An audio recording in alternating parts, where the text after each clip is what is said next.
خدا سے بھاگنے کی کوشش کی، یونا کی طرح ترشیش نہیں گئے، مگر اپنے رابطے کے نرم اشارے کو نظر انداز کیا یا سوچا ہو کہ اب وہ نہیں کر سکتے جو خدا چاہتا ہے۔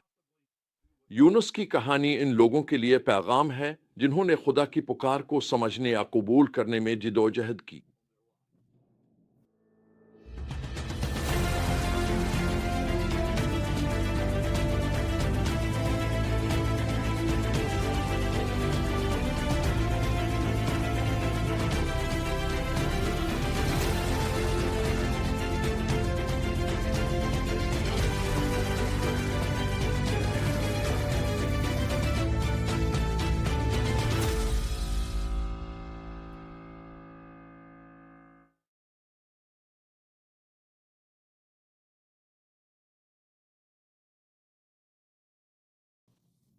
یونا کی کتاب کی اصل میں ایک گہری حقیقت چھپی ہے۔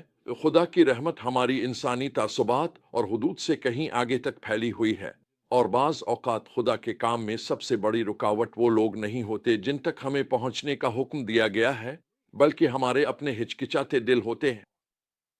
آئیے اس پرکشش نبی کو قریب سے دیکھیں۔ ہم پہلی بار یونا کا ذکر 2 سلاطین 14:25 میں دیکھتے ہیں، جہاں خدا اسے اسرائیل کی سرحدیں قائم کرنے یا مضبوط کرنے کے لیے استعمال کرتا ہے۔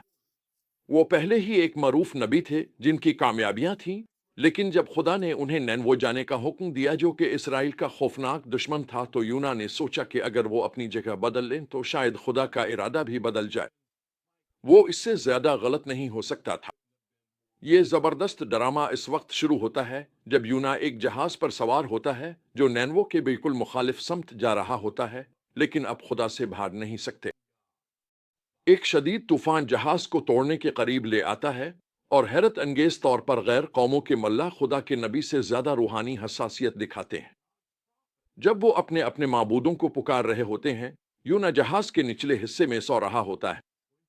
جب اس سے سوال کیا جاتا ہے تو کم از کم وہ اتنی ایمانداری ضرور دکھاتا ہے کہ مان لیتا ہے وہ خدا سے بھاگ رہا ہے اور ملاحوں کو بچانے کے لیے خود کو پیش کرتا ہے۔ پھر آتی ہے کہانی کا سب سے مشہور حصہ، یونا کا 3 دن اور 3 راتوں تک ایک بڑی مچھلی کے پیٹ میں رہنا۔ خود یسوع مسیح نے اس واقعے کو اپنی موت اور قیامت کی پیش گوئی کے طور پر پیش کیا۔ اس تاریک اور بظاہر ناامید جگہ میں یونس آخرکار خدا کی طرف رجوع کرتا ہے اور دعا کرتا ہے۔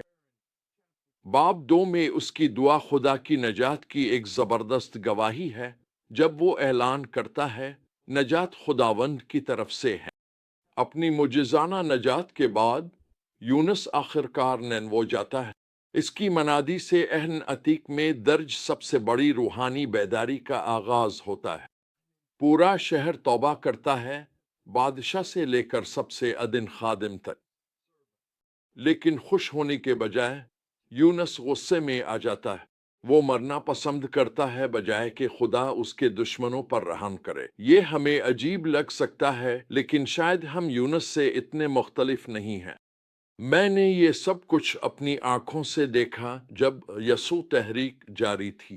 اس پرآشوب دور میں امریکہ بھر کے بہت سے مسیحی قوم کی سمت کے بارے میں گہری تشویش میں مبتلا تھے۔ انہوں نے بیداری کے لیے دل سے دعائیں کیں، لیکن جب خدا نے ان کی دعاؤں کا جواب نوجوانوں، خاص طور پر ہپی برادری میں بھرپور کام کر کے دیا، تو بہت سی کلیسیائی یہ سمجھ نہ سکیں کہ کیسے رد عمل دیں۔ کچھ نے تو ان نئے ایمان لانے والوں کو اپنی عبادت کی محفلوں میں شامل ہونے کی اجازت نہ دی۔ ان کا رد عمل یونس کے رد عمل سے مختلف نہیں تھا۔ انہوں نے خدا سے بیداری کی دعا کی تھی، لیکن جب وہ بیداری ایک مختلف صورت میں آئی تو اسے قبول کرنے میں انہیں دشواری ہوئی۔ یونس کے غصے کے جواب میں خدا کا رد عمل نرم اور گہرا ہے۔ ایک پودے کی مثال کے ذریعے جو سایہ دیتا ہے اور پھر مرجھا جاتا ہے، خدا یونس کے خود غرض دل کو بے نقاب کرتا ہے اور اپنے رحم دل کو ظاہر کرتا ہے۔ یا مجھے نینوے جیسے بڑے شہر پر رحم نہیں آنا چاہیے؟ خدا سوال کرتا ہے۔ یہ ایک ایسا سوال ہے جو آج بھی ہمیں چیلنج کرتا ہے۔